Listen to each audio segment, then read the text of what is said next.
नमस्ते। आज एक बहुत ही प्यारी सी कहानी सुनते हैं, चिंटू की बादलों वाली सैर। यकीन मानिए, ये कहानी हमें चीज़ों को देखने का एक नया नज़रिया देगी और सिखाएगी कि हर चीज़ का अपना एक खास महत्व होता है। तो चलिए, इस खूबसूरत सफ़र पर निकलते हैं। अच्छा जरा सोचिए, अगर रात में कोई बादल आपसे बात करने लगे तो कैसा लगेगा?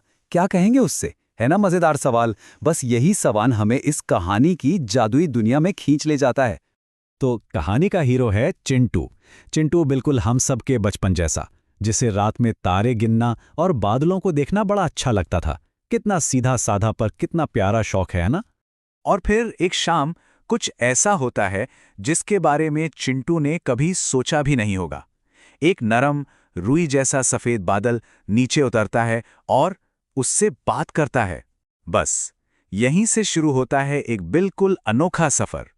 तो ये था एक जादुई बुलावा।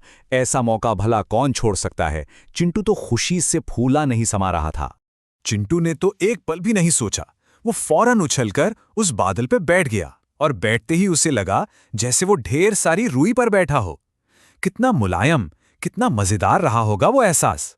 और देखते ही देखते वो पहुंच गए अपनी मंजिल पर, बादलों का एक अनोखा शहर। ये जगह सोच से भी कहीं ज्यादा सुंदर थी। अब जरा इस शहर की बनावट देखिए। वहां घर ईंट पत्थर के नहीं थे, बल्कि कॉटन कैंडी के बने थे। सोचिए कितना मीठा और मजेदार नजारा होगा वो। और इतना ही नहीं, वहां बारिश में पानी नहीं, बल्कि रंग बिरंगे मोती बरस रहे थे, हर एक बूंद एक कीमती मोती की तरह। और वहां के खेल क्या कहने। बच्चे इंद्रधनुष को फिसलन पट्टी बनाकर खेल रहे थे। मतलब एक ऐसा प्लेग्राउंड जिसकी हम सिर्फ कल्पना ही कर सकते हैं। लेकिन इस सब जादू और मस्ती के बीच चिंटू की नजर एक ऐसी चीज पर पड़ती है जो वहां के माहौल से एकदम अलग थी। यहीं से कहानी में एक नया मोड़ आता है। उसने देखा कि एक कोने में एक काला बादल बिल्कुल अकेला बैठा रो रहा था। इतनी खुशी वाली जगह पर यह उदासी चिंटू का ध्यान खींच लेती है। चिंटू ने जब उससे वजह पूछी तो उसने कहा, मुझसे सब डरते हैं क्योंकि मैं अंधेरा और बिजली लाता हूं। बेचारा बादल, उसे लगता था कि उसकी वजह से सब डरते हैं और कोई उसे पसंद नहीं करता। और यहीं कहानी का सबसे अहम हिस्सा आता है, जहां चिंटू का नजरिया सब कुछ बदल देता है। देखिए कैसे एक बच्चे की मासूम सी बात एक गहरी सच्चाई को सामने लाती है। चिंटू ने उसकी बात सुनी और कहा, अरे नहीं, तुम तो सबसे जरूरी हो। जरा सोचिए, उस काले बादल ने कभी ये नहीं सोचा होगा कि कोई उससे इतना जरूरी भी समझ सकता है। और देखिए, यही तो है कहानी की सबसे बड़ी सीख। एक तरफ है वो नजरिया जो सब रखते हैं, काला बादल यानी अंधेरा, बिजली और डर। और दूसरी तरफ है चिंटू का नजरिया कि वही काला बादल तो हरियाली लाता है, उम्मीद लाता है, किसान तो उसका इंतजार करते हैं। देखा, चीज एक ही है, पर देखने का तरीका बदलने से उसका मतलब ही बदल गया।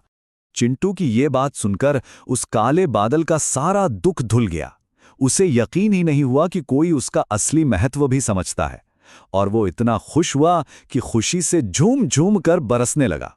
तो इस पूरे सफर से हमें क्या सीखने को मिलता है? चलिए इस कहानी के सबसे जरूरी सबक को समझते हैं।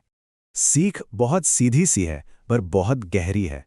वो ये कि हर चीज और हर इंसान की अपनी एक खास जगह, अपना एक खास महत्व होता है, भले ही वो हमें पहली बार में नजर ना आए। मतलब जो चीज हमें बाहर से बुरी या डरावनी लगती है ना, हो सकता है कि अंदर से वही हमारे लिए सबसे ज्यादा फायदेमंद हो, बिल्कुल उस काले बादल की तरह।